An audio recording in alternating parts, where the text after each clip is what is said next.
जो आप अमेठी संग्राम, ऐतिहासिक जीत, अनकही दास्तान किताब जब आप लिख रहे थे, कोई ऐसी दास्तान जो अनकही रह गई हो या जिसको आपने कहा हो या कहना चाहते रहे हो, किताब में न दर्ज किया हो या किताब में दर्ज किया हो, और जिसको आप कहना चाहते हो कि इस बात को रेखांकित किया जाना चाहिए कि अमेठी की जीत लिखने के दौरान जो आपने स्मृति ईरानी और राहुल गांधी में जो खास अंतर देखा, मैं इस अंतर को भी जानना चाहूंगा, और उनके व्यक्तित्व में अगर कोई ऐसी बात दिखी हो जिसको सभी लोगों को जानना चाहिए, क्योंकि अमूमन हम देखते हैं कि जब राजनेताओं पे हम कोई किताब आती है तो या तो वह उनका महिमा मंडन कर रही होती है या उनकी आलोचना कर रही होती है। आपके कई सारे प्रश्न हैं, मुझे मालूम नहीं आपके पास समय कितना है, लेकिन अगर चूंकि 4 प्रश्न पूछे हैं तो मुझे लगता है कि सबका उत्तर आप देने का अवसर आप मुझे देंगे। विजय जी ने बड़ी अच्छी बात बताई है कि 24/7 राजनीति करते हैं अमित शाह और नरेंद्र मोदी। आपको कांग्रेस का एक किस्सा सुनाता हूं, अमेठी संग्राम से जुड़ा हुआ है। अमेठी और रायबरेली में एक पुराना परिवार है, आप सब लोग उनका नाम सुने होंगे, नाम लेना उचित नहीं है, किताब में लिखा है, उनके नाम में लाल लगा हुआ है।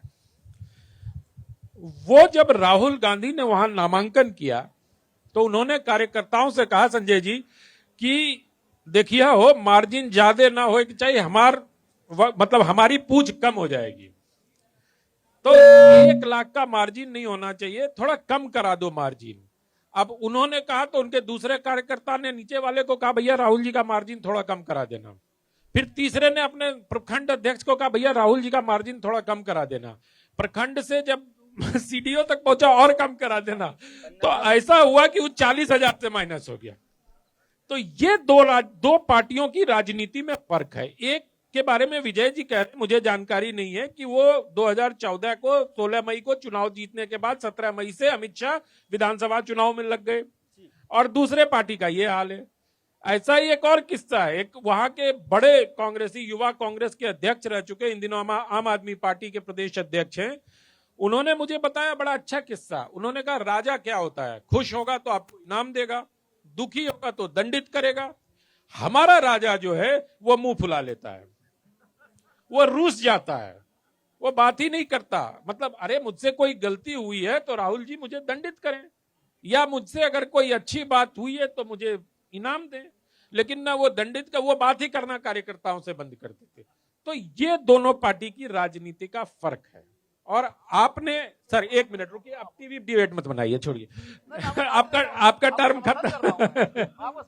तो ये मैं कह रहा हूं कि Rahul Gandhi style of politics जो है ना, अब चले थे भारत जोड़ो करने, अलगे सावरकर पे बोलने, अब मतलब तो ये देखो, लगातार कुछ न कुछ बोल ही रहे हैं। बोलने, हमको इस देश में बोलने की आजादी है भाई, संविधान उनके नाना ने 21A लगा दिया, नहीं तो 21 में तो हमें एब्सोल्यूट बोलने की आजादी थी। अगर वो पहला संविधान संशोधन नेहरू जी नहीं करते तो हम तो एब्सोल्यूट थे, जो मन में आता बोलते। खैर चलिए, वो मैं ये कह रहा हूं कि एक और आपने स्मृति ईरानी के उसकी पूछी, मैं उसको बहुत गंभीरता के साथ इसको रेखांकित करना चाहता हूं।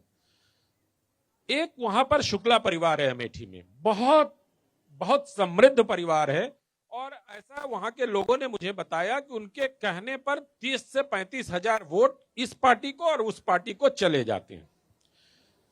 शुक्ला जी ने हवा के रुख को देखते हुए बड़ी जुगाड़ लगाया कि हमें बीजेपी में शामिल कर लिया जाए, लेकिन शामिल उसी शर्त पे होऊंगा जब स्मृति ईरानी मौजूद होंगी और वो मुझे पार्टी में शामिल कराएंगे।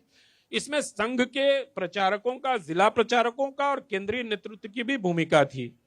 सारा मामला सज गया, बैठ गए कमरे में, और कमरे में बैठने के बाद स्मृति ईरानी उस कमरे में आई और शुक्ला जी ने बोलना शुरू किया कि मैं तो सोनिया गांधी का बहुत करीबी रहा हूं, और मैं तो प्रियंका को बचपन से जानता हूं, राहुल तो मेरे सामने हाफ पैंट में आता था, आदि आदि बोलते बोलते उत्साह में उन्होंने कहा कि प्रियंका गांधी के शरीर में कहां कहां तिल है ये भी मैं जानता हूं। उसके बाद स्मृति ईरानी फ्यूरियस हो गई और उन्होंने कहा कि शुक्ला जी आप यहां से जाइए, आपको हम अपनी पार्टी में नहीं ले सकते। मैंने उस घटना के 3 जिला प्रचारक, बीजेपी के जिला अध्यक्ष और संघ के अनुसांगिक संगठन के एक बड़े पदाधिकारी, अखिल भारतीय पदाधिकारी, तीनों से मेरी बात हुई और तीनों ने इसकी पुष्टि की और कहा कि हम लोग लाख मनाते रहे कि तुम चुनाव हार जाओगी क्योंकि राहुल गांधी बहुत मजबूत है। उन्होंने कहा स्त्री के अपमान के आधार पर चुनाव जीतना मुझे गवारा नहीं है। तो ये जो एक उनके पर्सनालिटी की चीज है, ये सत्य घटनाओं पर आधारित है। ये और इसके गवाह अभी भी मौजूद हैं। शुक्ला परिवार भी जीवित हैं, शुक्ला जी भी जीवित हैं, जिला अध्यक्ष भी हैं, जिला प्रचारक भी हैं। हालांकि उनका ट्रांसफर अब संघ की पद्धति में आजमगढ़ हो गया है और वो जो अखिल भारतीय पदाधिकारी हैं अनुषांगिक संगठन के, वो भी हैं। तो ये 3-4 चीजें जो है दोनों की पर्सनालिटी का जो विरोधाभास है वो दिखाता है।